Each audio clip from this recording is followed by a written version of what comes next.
by Elizabeth Klett. Lady Audley's Secret by Mary Elizabeth Braddon. Chapter 34. My Lady Tells the Truth. "Is there any room in which I can talk to you alone?" Robert Audley asked, as he looked dubiously round the hall. My lady only bowed her head in answer. She pushed open the door of the library, which had been left ajar. Sir Michael had gone to his dressing-room to prepare for dinner after a day of lazy enjoyment, perfectly legitimate for an invalid. The apartment was quite empty, only lighted by the blaze of the fire, as it had been upon the previous evening. Lady Audley entered the room, followed by Robert, who closed the door behind him.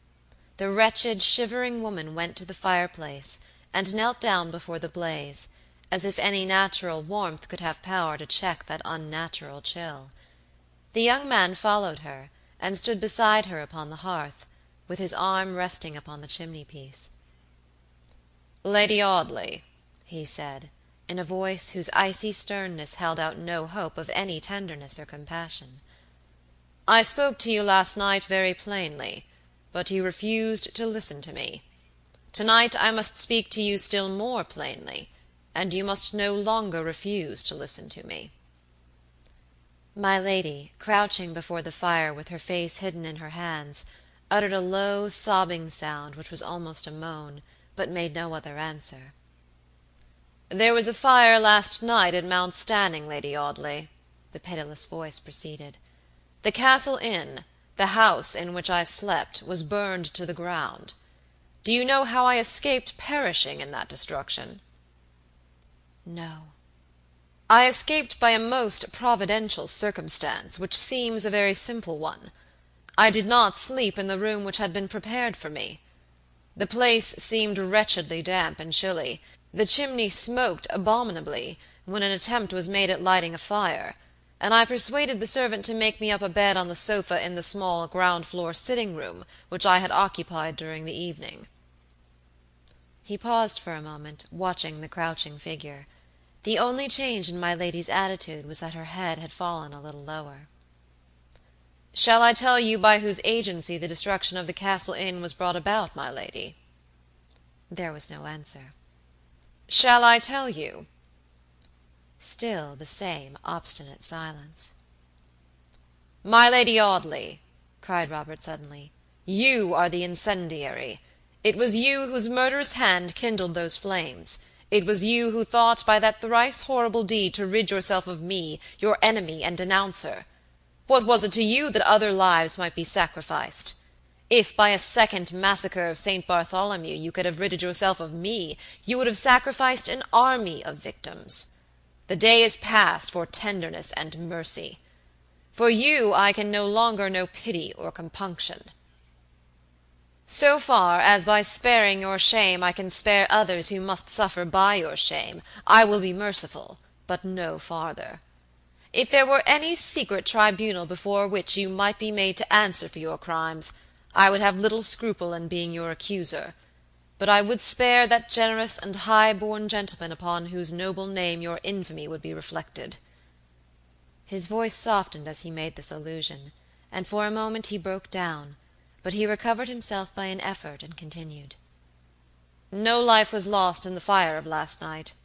I slept lightly, my lady, for my mind was troubled, as it has been for a long time, by the misery which I knew was lowering upon this house.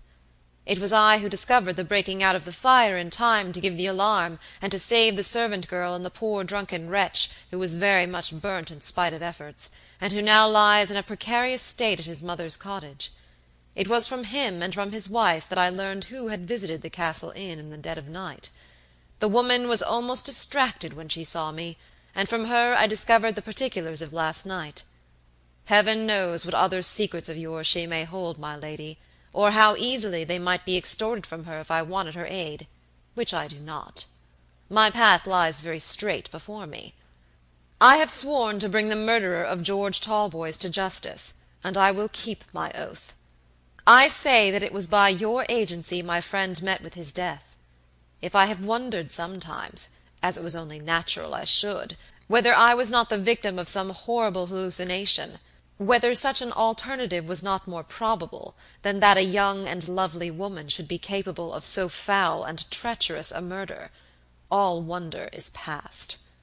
After last night's deed of horror, there is no crime you could commit, however vast and unnatural, which could make me wonder. Henceforth you must seem to me no longer a woman, a guilty woman with a heart which in its worst wickedness has yet some latent power to suffer and feel. I look upon you henceforth as the demonic incarnation of some evil principle. But you shall no longer pollute this place by your presence, unless you will confess what you are and who you are in the presence of the man you have deceived so long, and accept from him and from me such mercy as we may be inclined to extend to you.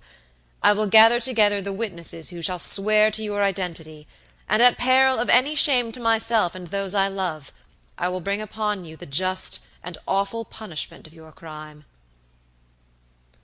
The woman rose suddenly and stood before him erect and resolute, with her hair dashed away from her face and her eyes glittering.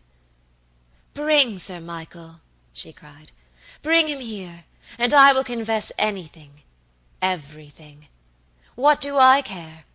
God knows I have struggled hard enough against you, and fought the battle patiently enough, but you have conquered, Mr. Robert Audley. It is a great triumph, is it not? A wonderful victory. You have used your cool, calculating, frigid, luminous intellect to a noble purpose. You have conquered a mad woman." "A mad woman?" cried Mr. Audley. "Yes, a mad woman. When you say that I killed George Talboys, you say the truth.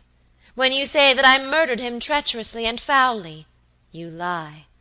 I killed him because I am mad, because my intellect is a little way upon the wrong side of that narrow boundary line between sanity and insanity, because when George Talboys goaded me, as you have goaded me, and reproached me, and threatened me, my mind, never properly balanced, utterly lost its balance, and I was mad.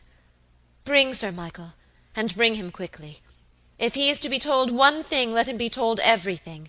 Let him hear the secret of my life." Robert Audley left the room to look for his uncle.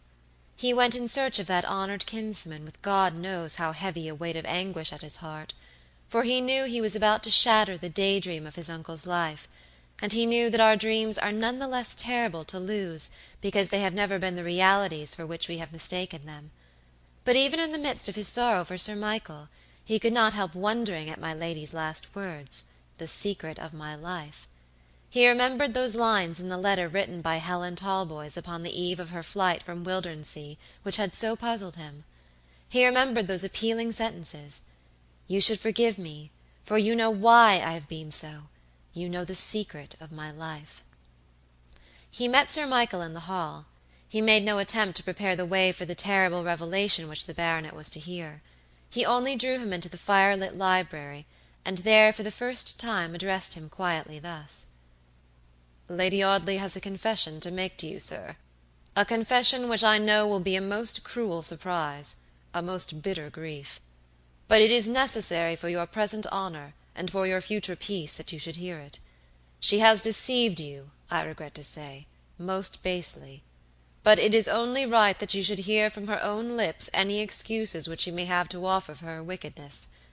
May God soften this blow for you," sobbed the young man, suddenly breaking down. "I cannot."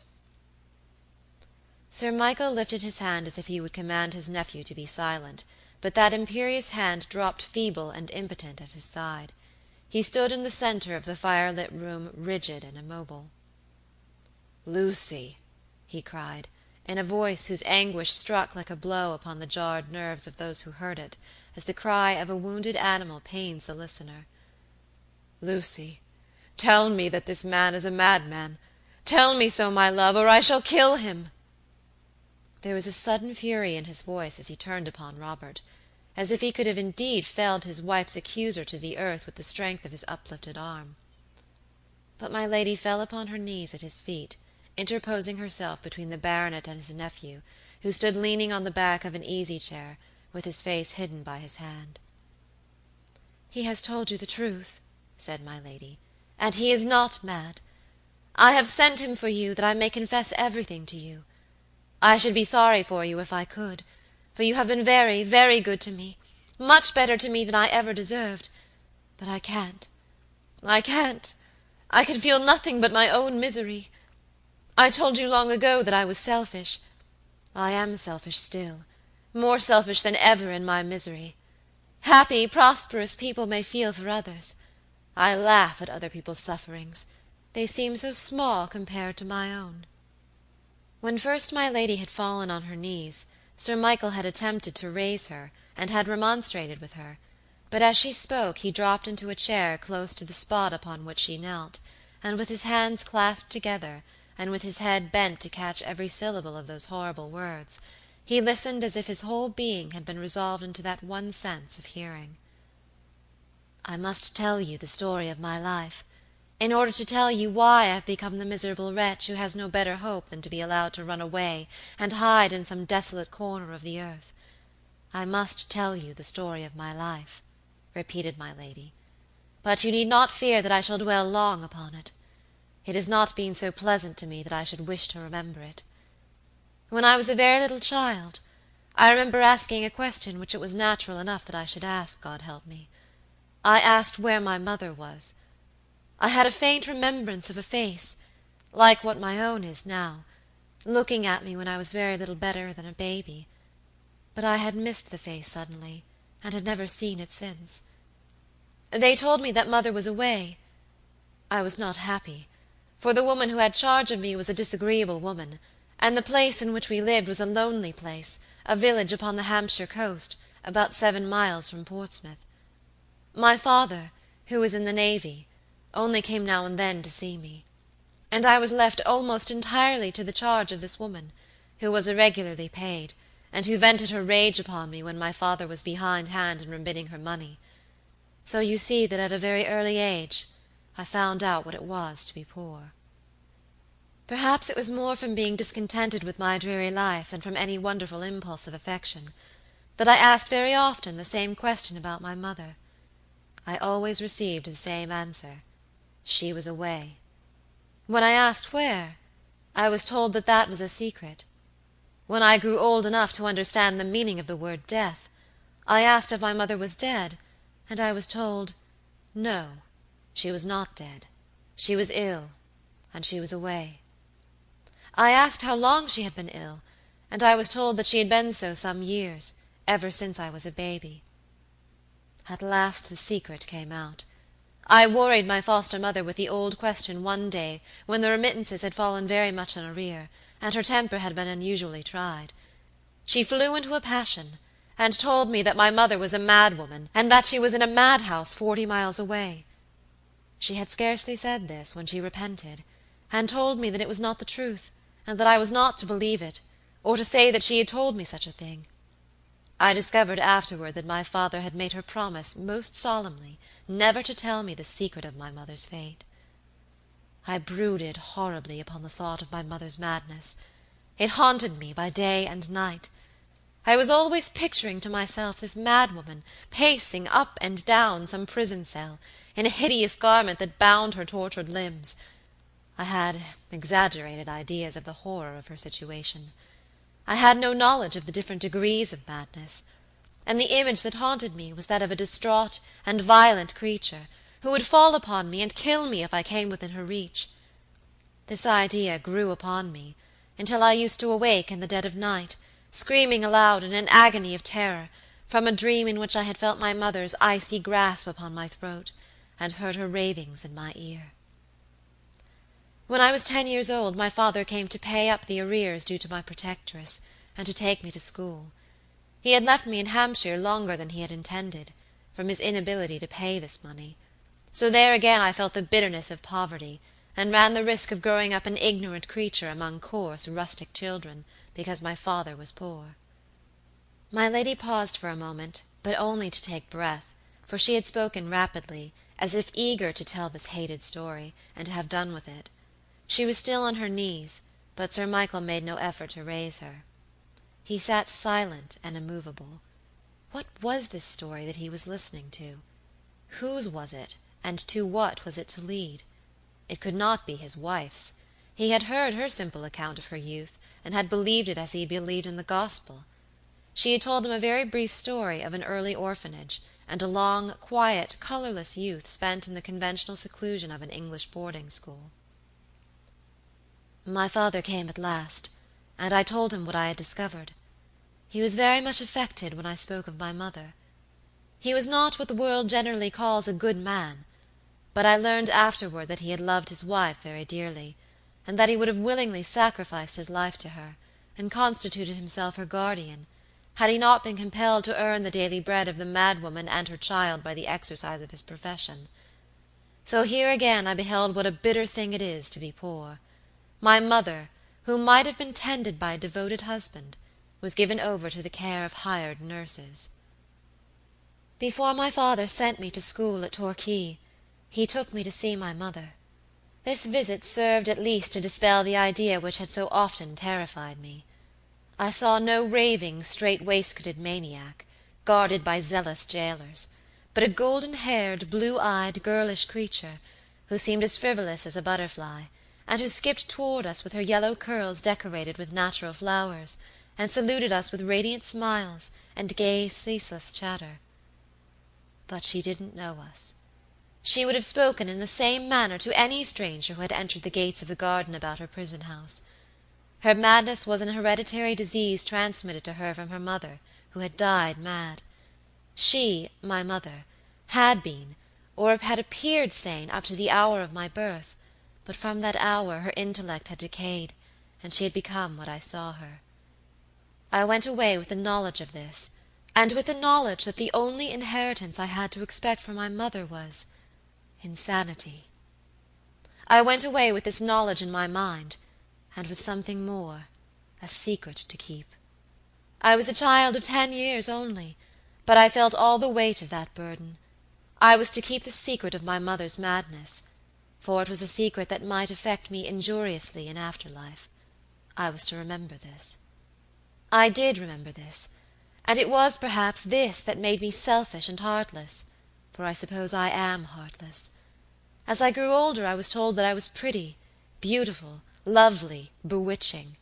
I heard all these things at first indifferently, but by and by I listened to them greedily, and began to think that in spite of the secret of my life, I might be more successful in the world's great lottery than my companions. I had learnt that which in some indefinite manner or other every schoolgirl learns sooner or later. I learned that my ultimate fate in life depended upon my marriage, and I concluded that if I was indeed prettier than my schoolfellows, I ought to marry better than any one of them. I left school before I was 17 years of age, with this thought in my mind, and I went to live at the other extremity of England with my father, who had retired upon his half-pay, and had established himself at Wildernsea, with the idea that the place was cheap and select. The place was indeed select. I had not been there a month before I discovered that even the prettiest girl might wait a long time for a rich husband. I wished to hurry over this part of my life. I dare say I was very despicable. You and your nephew, Sir Michael, have been rich all your lives, and can very well afford to despise me, but I knew how far poverty can affect a life, and I looked forward with a sickening dread to a life so affected. At last the rich suitor, the wandering prince, came." She paused for a moment, and shuddered convulsively. It was impossible to see any of the changes in her countenance, for her face was obstinately bent toward the floor. Throughout her long confession she never lifted it. Throughout her long confession her voice was never broken by a tear. What she had to tell she told in a cold, hard tone, very much the tone in which some criminal, dogged and sullen to the last, might have confessed to a jail chaplain. "The wandering prince came," she repeated. "He was called George Talboys." For the first time since his wife's confession had begun, Sir Michael Audley started. He began to understand it all now. A crowd of unheeded words and forgotten circumstances, that had seemed too insignificant for remark or recollection, flashed back upon him as vividly as if they had been the leading incidents of his past life. Mr. George Talboys was a cornet in a dragoon regiment. He was the only son of a rich country gentleman. He fell in love with me, and married me 3 months after my 17th birthday. I think I loved him as much as it was in my power to love anybody. Not more than I have loved you, Sir Michael. Not so much, for when you married me you elevated me to a position that he could never have given me." The dream was broken. Sir Michael Audley remembered that summer's evening, nearly 2 years ago, when he had first declared his love for Mr. Dawson's governess. He remembered the sick, half-shuddering sensation of regret and disappointment that had come over him then, and he felt as if it had in some manner dimly foreshadowed the agony of tonight. But I do not believe that even in his misery he felt that entire and unmitigated surprise, that utter revulsion of feeling that is felt when a good woman wanders away from herself and becomes the lost creature whom her husband is bound in honor to abjure. I do not believe that Sir Michael Audley had ever really believed in his wife. He had loved her and admired her. He had been bewitched by her beauty and bewildered by her charms. But that sense of something wanting, that vague feeling of loss and disappointment, which had come upon him on the summer's night of his betrothal, had been with him more or less distinctly ever since. I cannot believe that an honest man, however pure and single may be his mind, however simply trustful his nature, is ever really deceived by falsehood. There is beneath the voluntary confidence an involuntary distrust, not to be conquered by any effort of the will.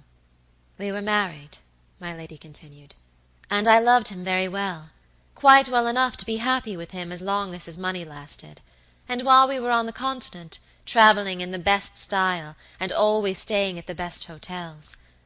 But when we came back to Wildernsea and lived with papa, and all the money was gone, and George grew gloomy and wretched, and was always thinking of his troubles, and appeared to neglect me, I was very unhappy, and it seemed as if this fine marriage had only given me a 12-month's gaiety and extravagance after all. I begged George to appeal to his father, but he refused. I persuaded him to try and get employment, and he failed. My baby was born, and the crisis which had been fatal to my mother arose for me. I escaped, but I was more irritable perhaps after my recovery, less inclined to fight the hard battle of the world, more disposed to complain of poverty and neglect. I did complain one day, loudly and bitterly. I upbraided George Talboys for his cruelty in having allied a helpless girl to poverty and misery, and he flew into a passion with me and ran out of the house. When I awoke the next morning, I found a letter lying on the table by my bed, telling me that he was going to the Antipodes to seek his fortune, and that he would never see me again until he was a rich man. I looked upon this as a desertion, and I resented it bitterly, resented it by hating the man who had left me with no protector but a weak, tipsy father, and with a child to support. I had to work hard for my living, and in every hour of labor, and what labor is more wearisome than the dull slavery of a governess? I recognized a separate wrong done me by George Talboys. His father was rich, his sister was living in luxury and respectability, and I, his wife, and the mother of his son, was a slave allied to beggary and obscurity. People pitied me, and I hated them for their pity. I did not love the child, for he had been left a burden upon my hands. The hereditary taint that was in my blood had never until this time showed itself by any one sign or token, but at this time I became subject to fits of violence and despair. At this time I think my mind first lost its balance, and for the first time I crossed that invisible line which separates reason from madness. I have seen my father's eyes fixed upon me in horror and alarm. I have known him soothe me as only mad people and children are soothed, and I have chafed against his petty devices. I have resented even his indulgence. At last these fits of desperation resolved themselves into a desperate purpose. I determined to run away from this wretched home which my slavery supported. I determined to desert this father who had more fear of me than love for me. I determined to go to London, and lose myself in that great chaos of humanity. I had seen an advertisement in the Times while I was at Wildernsea, and I presented myself to Mrs. Vincent, the advertiser, under a feigned name. She accepted me, waiving all questions as to my antecedents. You know the rest. I came here, and you made me an offer, the acceptance of which would lift me at once into the sphere to which my ambition had pointed ever since I was a schoolgirl, and heard for the first time that I was pretty. 3 years had passed, and I had received no token of my husband's existence; for, I argued, that if he had returned to England, he would have succeeded in finding me under any name and in any place. I knew the energy of his character well enough to know this. I said, I have a right to think that he is dead, or that he wishes me to believe him dead, and his shadow shall not stand between me and prosperity. I said this, and I became your wife, Sir Michael, with every resolution to be as good a wife as it was in my nature to be. The common temptations that assail and shipwreck some women had no terror for me. I would have been your true and pure wife to the end of time, though I had been surrounded by a legion of tempters. The mad folly that the world calls love had never had any part in my madness, and here at least extremes met, and the vice of heartlessness became the virtue of constancy. I was very happy in the first triumph and grandeur of my new position, very grateful to the hand that had lifted me to it. In the sunshine of mine own happiness I felt, for the first time in my life, for the miseries of others. I had been poor myself, and I was now rich, and could afford to pity and relieve the poverty of my neighbors. I took pleasure in acts of kindness and benevolence. I found out my father's address, and sent him large sums of money anonymously, for I did not wish him to discover what had become of me. I availed myself to the full of the privilege your generosity afforded me. I dispensed happiness on every side. I saw myself loved as well as admired, and I think I might have been a good woman for the rest of my life, if fate would have allowed me to be so. I believe that at this time my mind regained its just balance. I had watched myself very closely since leaving Wildernsea. I had held a check upon myself. I had often wondered while sitting in the surgeon's quiet family circle whether any suspicion of that invisible, hereditary taint had ever occurred to Mr. Dawson. Fate would not suffer me to be good. My destiny compelled me to be a wretch. Within a month of my marriage, I read in one of the Essex papers of the return of a certain Mr. Talboys, a fortunate gold seeker from Australia. The ship had sailed at the time I read the paragraph. What was to be done? I said just now that I knew the energy of George's character. I knew that the man who had gone to the Antipodes and won a fortune for his wife would leave no stone unturned in his efforts to find her. It was hopeless to think of hiding myself from him. Unless he could be induced to believe that I was dead, he would never cease in his search for me. My brain was dazed as I thought of my peril. Again the balance trembled. Again the invisible boundary was passed. Again I was mad. I went down to Southampton and found my father, who was living there with my child. You remember how Mrs. Vincent's name was used as an excuse for this hurried journey, and how it was contrived I should go with no other escort than Phoebe Marks, whom I left at the hotel while I went to my father's house. I confided to my father the whole secret of my peril. He was not very much shocked at what I had done, for poverty had perhaps blunted his sense of honor and principle. He was not very much shocked, but he was frightened, and he promised to do all in his power to assist me in my horrible emergency. He had received a letter addressed to me at Wildernsea by George, and forwarded from there to my father. This letter had been written within a few days of the sailing of the Argus, and it announced the probable date of the ship's arrival at Liverpool. This letter gave us, therefore, data upon which to act. We decided at once upon the first step. This was that on the date of the probable arrival of the Argus, or a few days later, an advertisement of my death should be inserted in the Times. But almost immediately after deciding upon this, we saw that there were fearful difficulties in the carrying out of such a simple plan. The date of the death, and the place in which I died, must be announced, as well as the death itself. George would immediately hurry to that place, however distant it might be, however comparatively inaccessible, and the shallow falsehood would be discovered. I knew enough of his sanguine temperament, his courage and determination, his readiness to hope against hope, to know that unless he saw the grave in which I was buried, and the register of my death, he would never believe that I was lost to him. My father was utterly dumbfounded and helpless. He could only shed childish tears of despair and terror. He was of no use to me in this crisis. I was hopeless of any issue out of my difficulties. I began to think that I must trust to the chapter of accidents, and hope that among other obscure corners of the earth, Audley Court might be undreamt of by my husband. I sat with my father, drinking tea with him in his miserable hovel, and playing with the child, who was pleased with my dress and jewels, but quite unconscious that I was anything but a stranger to him. I had the boy in my arms, when a woman who attended him came to fetch him that she might make him more fit to be seen by the lady, as she said. I was anxious to know how the boy was treated, and I detained this woman in conversation with me while my father dozed over the tea-table. She was a pale-faced, sandy-haired woman of about 45, and she seemed very glad to get the chance of talking to me as long as I pleased to allow her. She soon left off talking of the boy, however, to tell me of her own troubles. She was in very great trouble, she told me.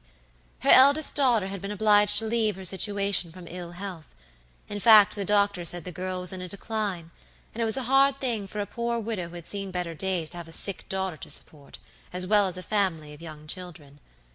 I let the woman run on for a long time in this manner, telling me the girl's ailments, and the girl's age, and the girl's doctor's stuff, and piety, and sufferings, and a great deal more. But I neither listened to her nor heeded her. I heard her, but only in a far-away manner, as I heard the traffic in the street, or the ripple of the stream at the bottom of it. What were this woman's troubles to me? I had miseries of my own, and worse miseries than her coarse nature could ever have to endure. These sort of people always had sick husbands, or sick children, and expected to be helped in their illness by the rich.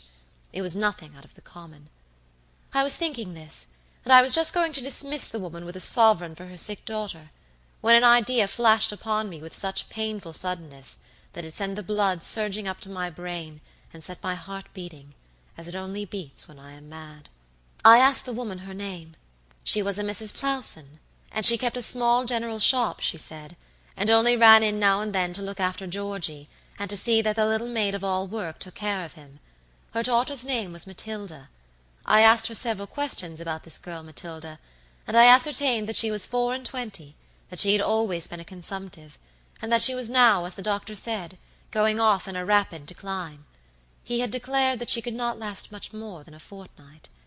It was in 3 weeks that the ship that carried George Talboys was expected to anchor in the Mersey.